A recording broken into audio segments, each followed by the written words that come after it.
তারাও জানে। সো ওই নারী কোন গ্রহের নারী যে উনি জানে না এবং উনি এইরকম প্রতারণার ফাঁদে পড়েছে। বাট এটার পাশাপাশি আমি আরেকটাও বলতে চাই যে প্রিন্স মামুন প্রতারণার সমস্ত কৌশল জানে।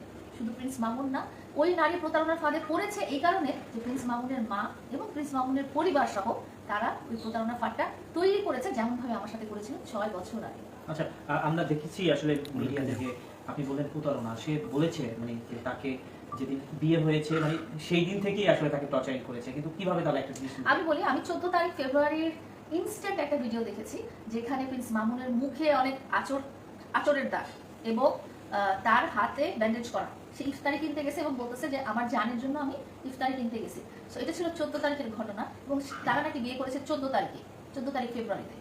যেই 14 তারিখ ফেব্রুয়ারিতে প্রিন্স মামুনের হাতে ভাঙা এবং হাত ব্যান্ডেজ করা এবং মুখে আচরের দাগ, এবং সেই 14 তারিখেই নাকি তাদের বিয়ে হয়েছে, সেটা মানে তারা যেটা ডিক্লেয়ার করে। তো আমার কথা হচ্ছে যে যেই সম্পর্কের মধ্যে সম্মান নাই, যে সম্পর্কের মধ্যে ভালোবাসা নেই এই এত শুরুকাল থেকে, সেটা তো কোনো মানে কি সম্পর্ক, সেটা কোনো সম্পর্কই হতে পারে না। ইভেন বন্ধুত্বের মধ্যেও মারামারি কাটাকাটি এই পর্যায়ে যেতে পারে না যে মানুষের হাত ভেঙে দিবে, পা ভেঙে দিবে বা আঁচড় কামড়ের দাগ দিবে, এসব হবে। এটা বন্ধুত্বের মধ্যেও হতে পারে না।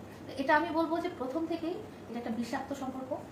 এটা মানুষের কি বলবো, মানুষের অভিশাপ নিয়ে যে সম্পর্কের শুরুটা হয় না, সেই সম্পর্কটা আসলে এরকমই হওয়া খুবই নর্মাল ছিল।